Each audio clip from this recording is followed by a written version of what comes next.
March 3rd, 1943. Port of Tunis, Tunisia. The Mediterranean sun beat down mercilessly as German supply officers supervised exhausted platoons struggling to unload ammunition crates from transport ships. Each wooden crate weighed over 200 pounds and required 4 soldiers using ropes and improvised wooden ramps to maneuver from ship's hold onto the dock. This was how the Wehrmacht moved supplies, through discipline, organization, and the raw strength of German soldiers. 4 months earlier, American forces had landed in Morocco and Algeria as part of Operation Torch. Reports filtering through German intelligence mentioned American use of mechanical lifting equipment at their supply depots, devices that eliminated much of the manual labor Germans considered essential to military discipline. The Wehrmacht logistics doctrine, refined through campaigns in Poland, France and Russia, dismissed such mechanical aids as evidence of American physical and moral weakness. After all, what kind of soldier needed a machine to lift what his own hands could carry? This dismissive attitude toward American materials handling technology would prove to be one of the Wehrmacht's most costly miscalculations. What German officers interpreted as softness was actually a revolutionary approach to logistics that would help bury the Afrika Korps under an avalanche of efficiently delivered supplies. The simple forklift, mocked by German quartermasters as unnecessary luxury, represented a fundamental difference in understanding modern industrial warfare that would prove decisive. The German military of 1943 operated on principles that would have been familiar to armies from the previous century.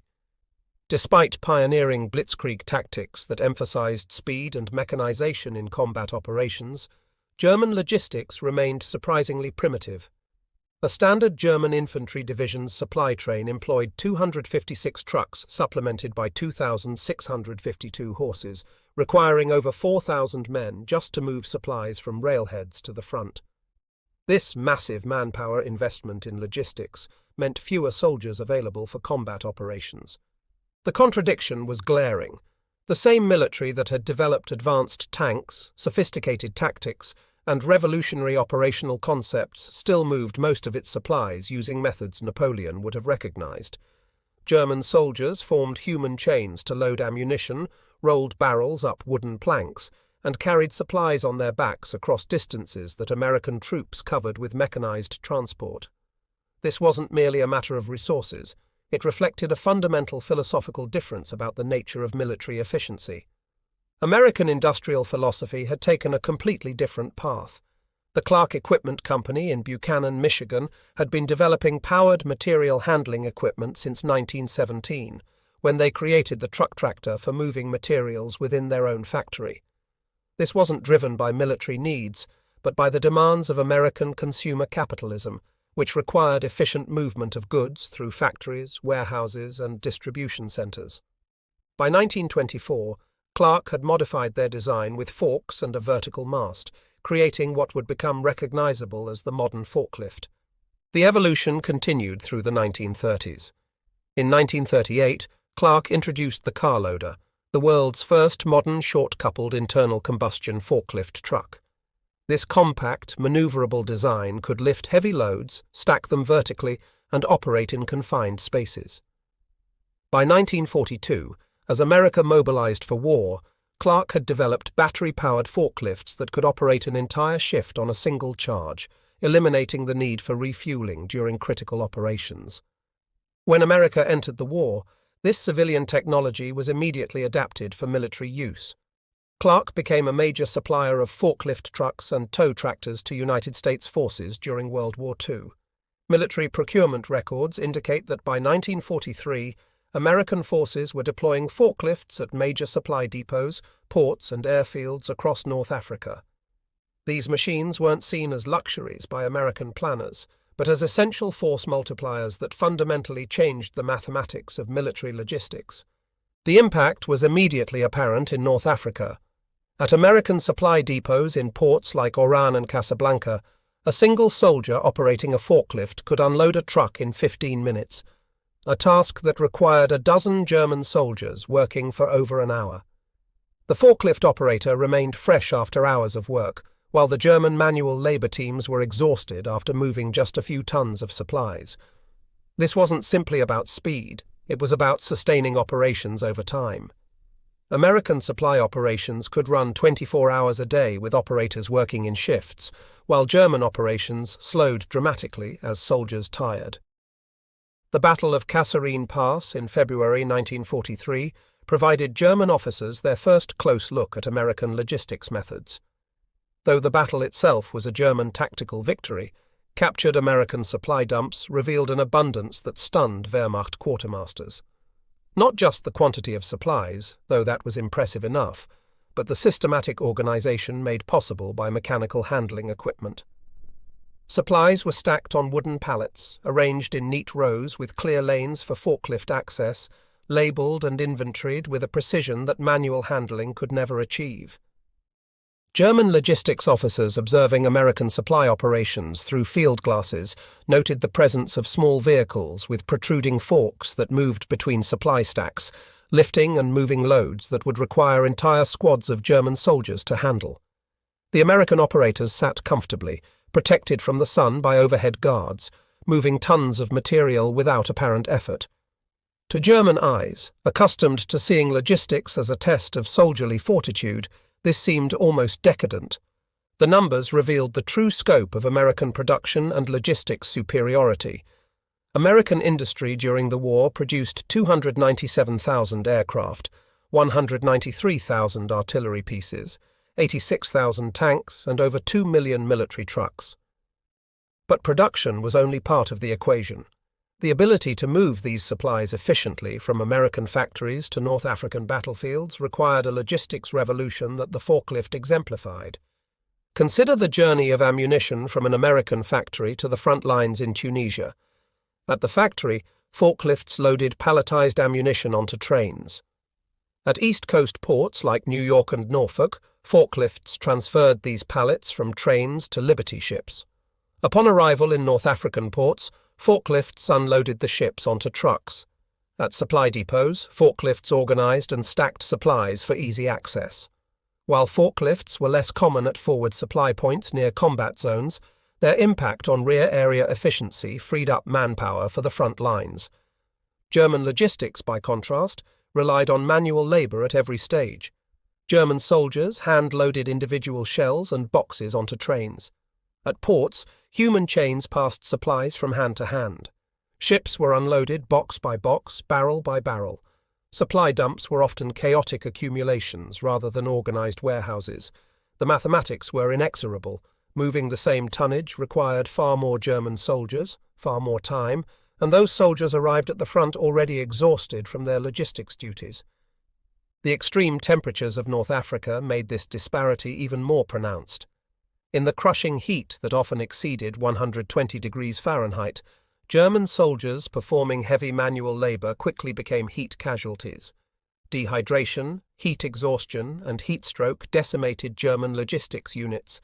American forklift operators, by contrast, performed their duties from seated positions, often under shade, preserving their energy and health. A single heat casualty among German supply troops might mean 20% reduction in a team's handling capacity. A heat casualty among American operators could be quickly replaced by another trained operator. The German High Command's response to reports of American mechanical handling equipment revealed a fundamental misunderstanding of modern warfare. Orders from Berlin emphasized traditional German virtues: better organization, stricter discipline, longer working hours. German officers were told to inspire their men to greater efforts through patriotic exhortations and appeals to warrior spirit.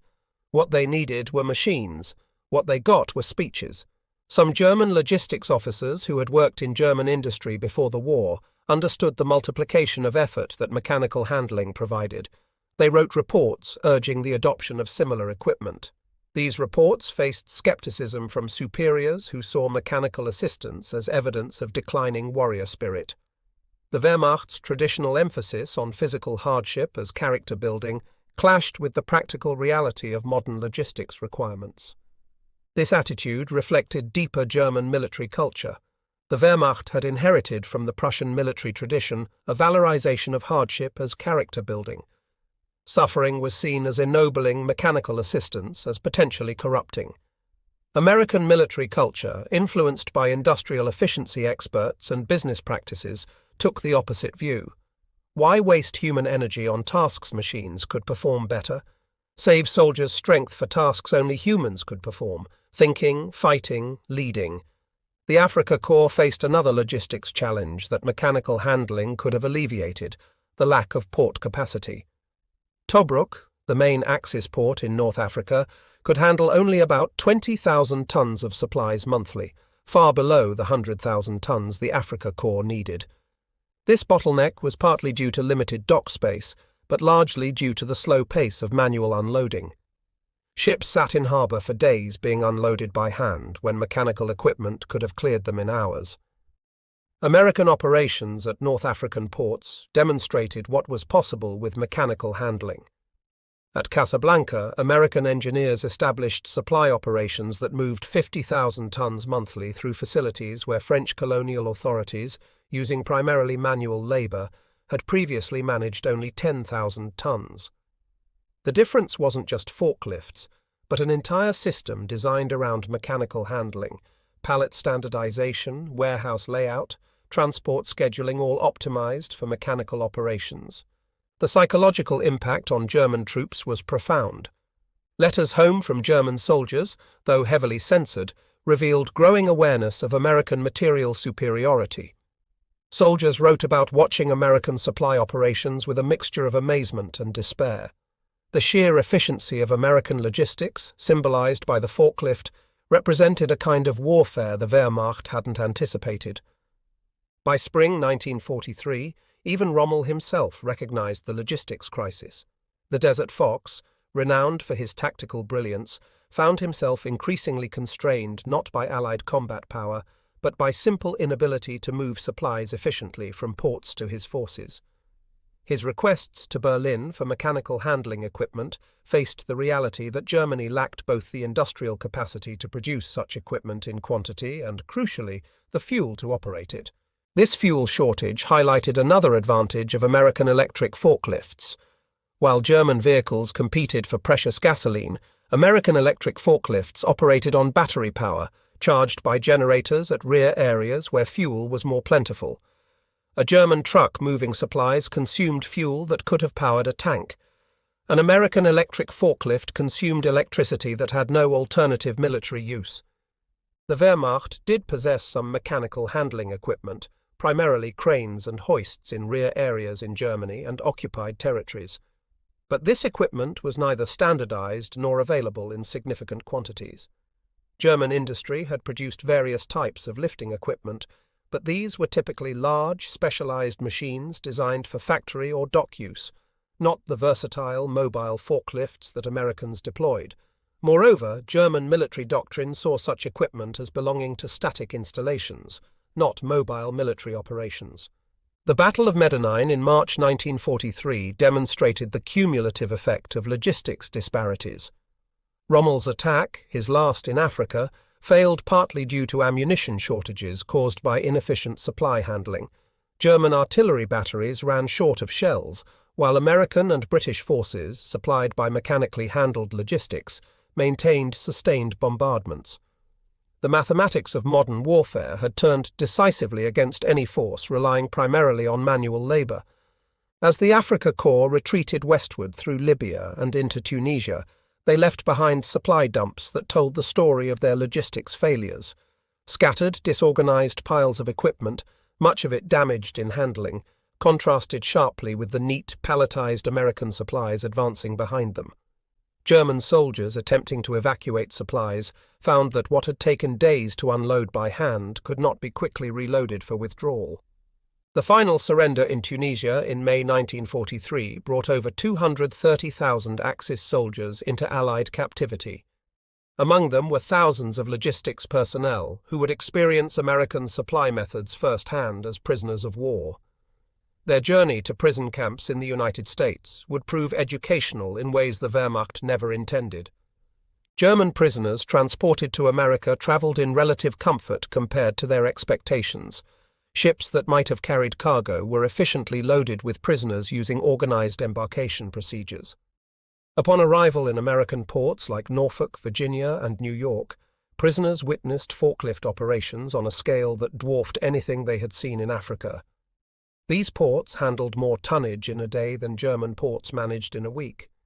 At Camp Shelby, Mississippi, and other POW camps, German prisoners assigned to work details observed American logistics operations. They watched forklifts unload entire train cars of supplies in hours, tasks that would have taken days using German manual methods. Former logistics officers among the prisoners calculated that a single American depot handled more supplies daily than entire German divisions had managed to move in a week of intense operations. The prisoners also observed something that challenged Nazi ideology. Many forklift operators were African Americans, members of segregated quartermaster units. Despite facing discrimination within American society, these soldiers operated complex machinery with skill that German racial theory said was impossible for supposedly inferior races. The mechanical advantage provided by the forklift made the operator's race irrelevant. What mattered was skill in operating the machine. Some German prisoners were employed in American warehouses and farms, where they learned to operate agricultural equipment and occasionally materials handling equipment. The transformation from skepticism to appreciation was often rapid. Prisoners who had dismissed mechanical handling as American weakness discovered that such equipment allowed them to accomplish more while preserving their energy. Their observations would later influence German industrial practices. The contrast with German logistics became even starker as prisoners learned about American production methods.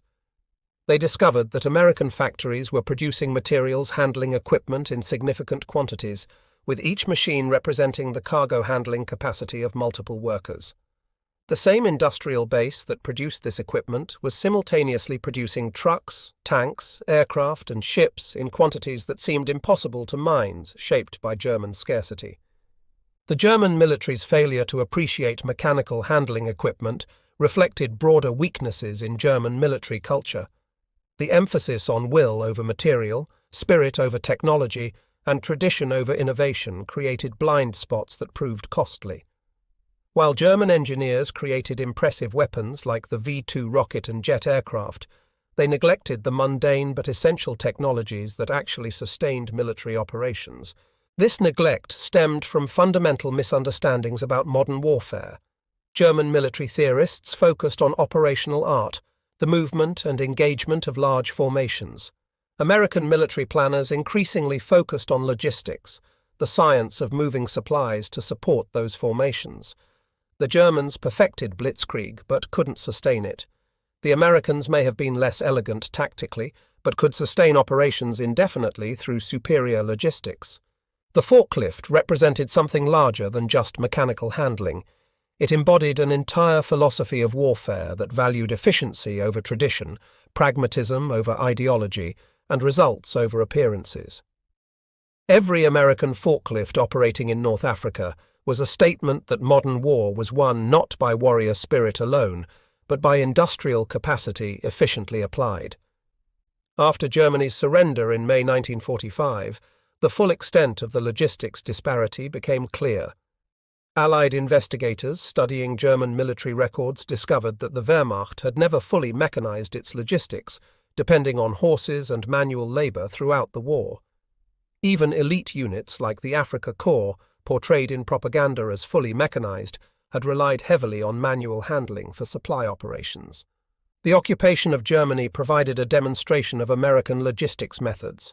American forces used their mechanical handling equipment to clear rubble from bombed cities, distribute food to civilians, and rebuild infrastructure. German civilians who had been told for years about American weakness watched as American equipment accomplished in hours what German work crews needed days to complete. The Marshall Plan, beginning in 1948, accelerated German adoption of American logistics methods. American advisors didn't just provide money, but also knowledge, including training in industrial efficiency and mechanical handling. German factories that had produced weapons now began producing industrial equipment, often incorporating American design principles. The transformation from resistance to enthusiasm was remarkably swift. By 1950, West German companies were manufacturing their own materials handling equipment, with former Wehrmacht officers often involved in the conversion. These men had learned through experience that mechanical handling wasn't weakness, but efficiency. They brought to German industry an enthusiasm for American logistics methods, determined that Germany would never again fall behind in this crucial area. The Korean War provided an unexpected boost to German industrial recovery. American forces, needing additional equipment, contracted with German manufacturers. The former enemy was now producing equipment for its former conqueror. German-made industrial goods, incorporating improvements on American designs, began appearing in international markets.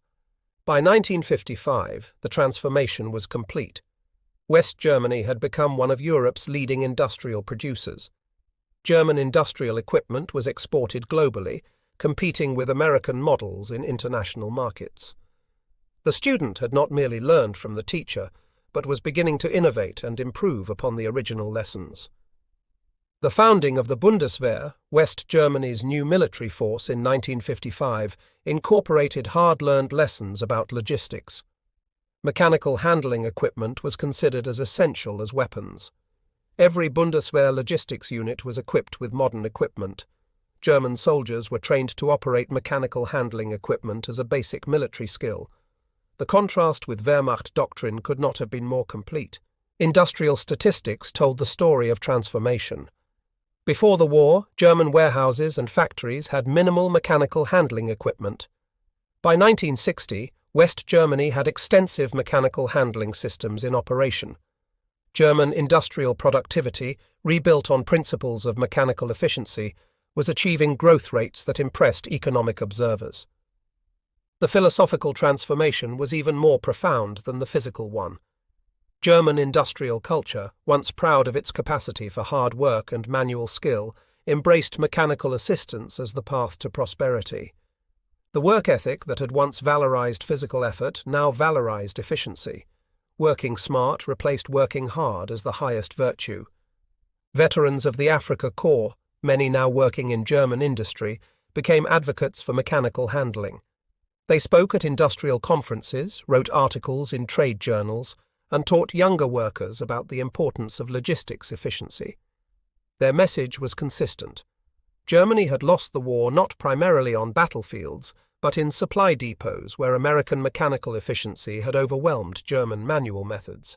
By 1965, German engineering was beginning to excel in materials handling technology. German engineers, with their traditional excellence in mechanical engineering, developed innovations in hydraulic systems, safety features, and ergonomic design. The German industrial sector was no longer copying American models, but creating original designs that set new standards.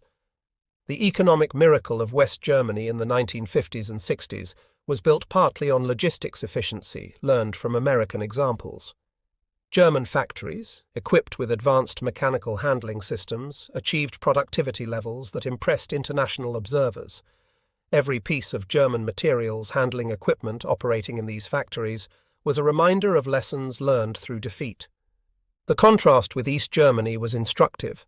Under Soviet influence, East German industry continued to rely heavily on manual labor, viewing mechanical handling as capitalist luxury.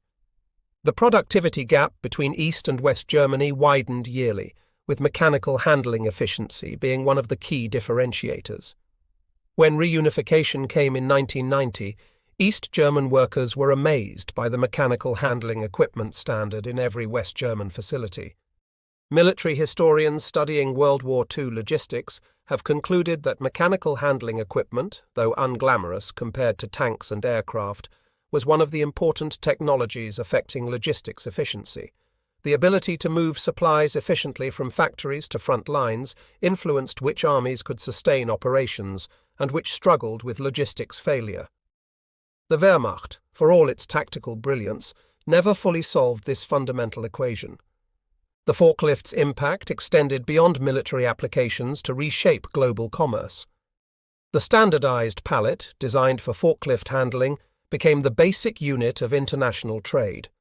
Shipping containers, sized for efficient mechanical handling, revolutionized maritime commerce.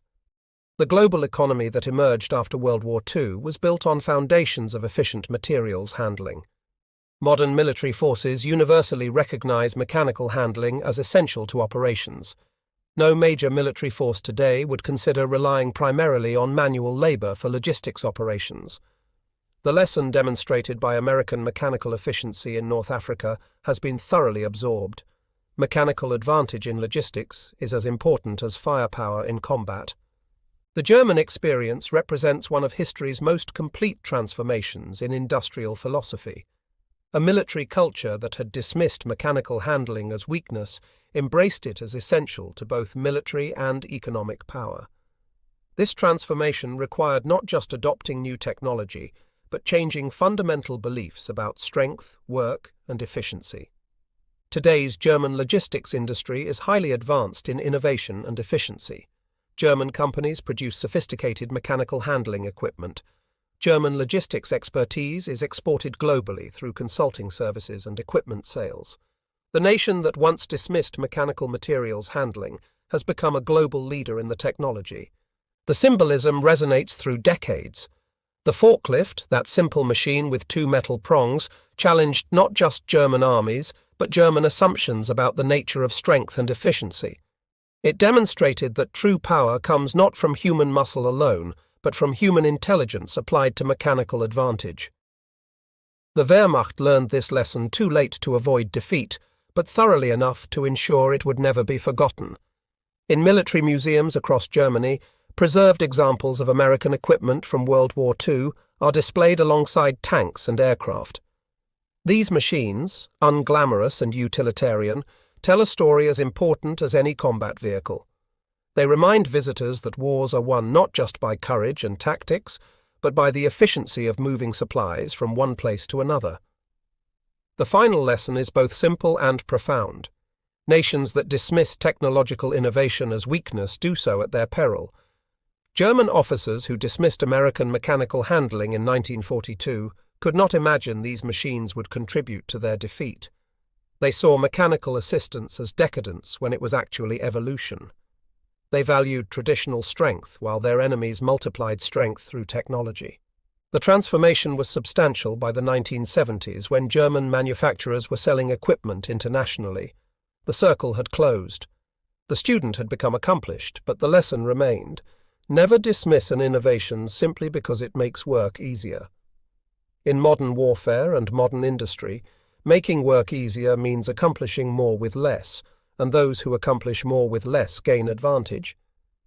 Standing in a modern German warehouse, watching sophisticated equipment move goods with computerized precision, it's difficult to imagine that such machines were once dismissed as unnecessary by a professional military. Yet that dismissal, rooted in cultural assumptions and traditional thinking, contributed to Germany's logistics challenges in World War II. The Wehrmacht that dismissed mechanical handling was ultimately defeated by the efficiency it represented.